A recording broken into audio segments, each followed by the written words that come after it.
وخصوصا القطط. والقطط هنا صاحب الانسان قوي، تحس ان هم خلاص بقوا عيله واحده. تعالوا العبوا معاهم عادي. لو فاكرين ان هتكلم النهارده عن اسكندريه وجمال اسكندريه هتبقوا غلطانين، لان جمال اسكندريه معروف لوحده. بس احنا النهارده هنتكلم عن مصيف اسكندريه، ازاي تصيف وتنبسط في اسكندريه.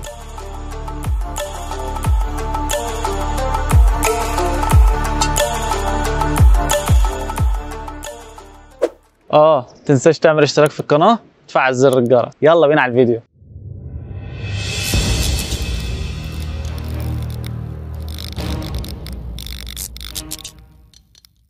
النهارده يا معلم هنقسم الفيديو لجزئين، جزء النهار وجزء الليل. احلى حاجه في اسكندريه طبعا غير البحر بتاعها ان اسكندريه مليانه اماكن تروحها بالنهار. يعني مثلا لازم تيجي طبعا القلعه وتعرف تاريخ القلعه وعظمه القلعه.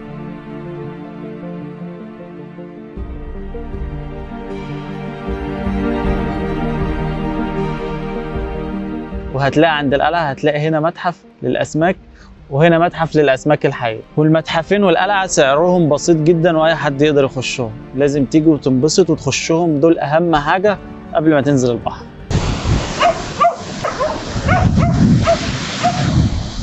احلى حاجه في اسكندريه ان هي مليانه شواطئ، في كل طول ما انت ماشي الشاطئ في كل حته من اولها لاخرها. هي اصلا اسكندريه على البحر على طول، يا دوبك الطريق والبحر بس بقى. لا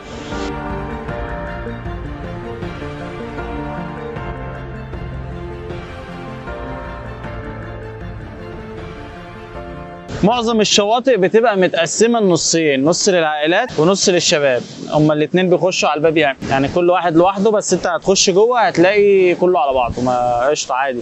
بس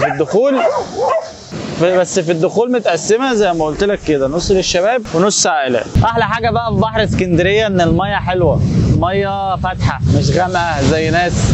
هتلاقي الفيديو بتاعهم تحت في الديسكريبشن او برضه خش اتفرج عليه.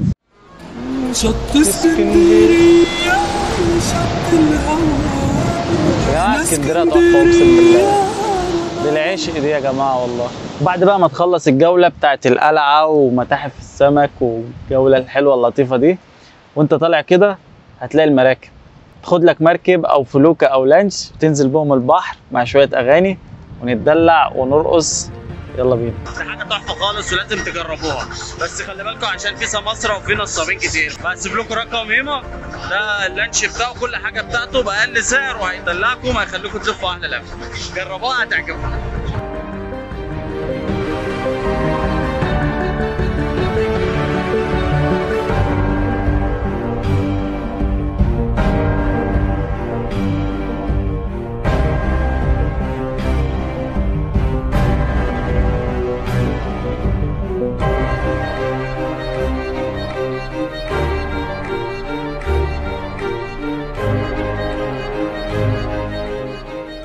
ما تنسوش الصبح كده وانتم معديين بعد ما تخلصوا القلعه تيجوا على عز. نور عوده. اما بقى بالنسبه للميه فاحنا هننزل دلوقتي نجربها ونرجع نقول لكم الدنيا فيها ايه.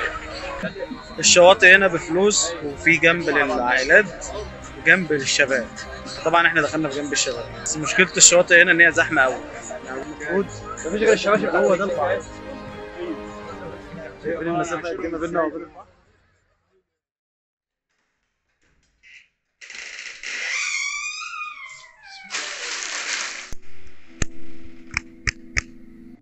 اخواتي يا دوبك لسه راجعين من البحر اهوت، والبحر جميل متعه ويعني حاجه لذيذه ومفيهوش اي خطر، والدنيا كويسه ومتامن وناس ياما وكل حاجه. بس في حاجه بسيطه، المفروض احنا داخلين قالك الشباب لوحدهم والعائلات لوحدهم. لما دخلنا جوه بقت كله على بعض.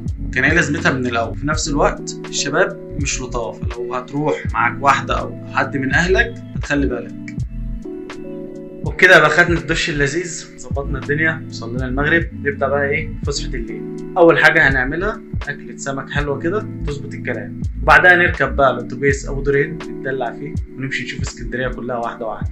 طبعا لازم الشيخ وفيق وبلبن وعزه، هندلع نفسنا.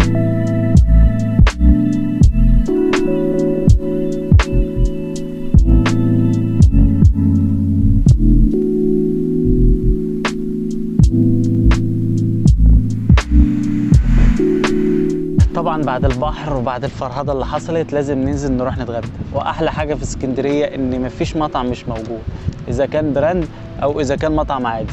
بس احنا عشان في اسكندريه هنروح مطعم سمك، وطبعا الاسماك مفيش اكتر منها. بس انا النهارده حابب اجرب، هو ده شعبان بتاع السمك اللي بيقولوا عليه.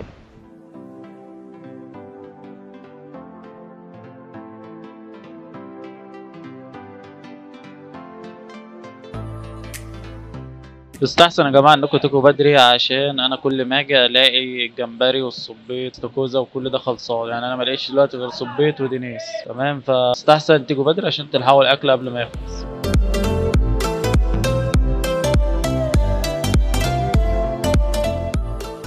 لو انت بقى يا برنس من الناس اللي هي ما بتقدرش تمشي وبتكسل تمشي، مفيش احسن من انك تركب الاتوبيس ابو دورين، تطلع الدور الثاني وعيش يا معلم، هيجيبك اسكندريه من شرقها لغربها.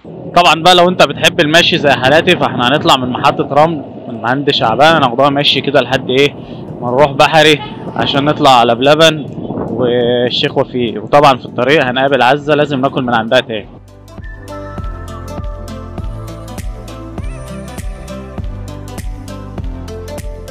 لما عملت الفيديو اللي فات بتاع بلبن، ناس كتير قوي اتكلمت معايا وقالت لي ازاي تجيب بليله وتسيب اهم حاجه قنبله والمتشخلعه والكلام ده كله. فطبعا الكلام ده كله مش هينفع اكله في وقت واحد، عشان كده النهارده انا جبت القنبله.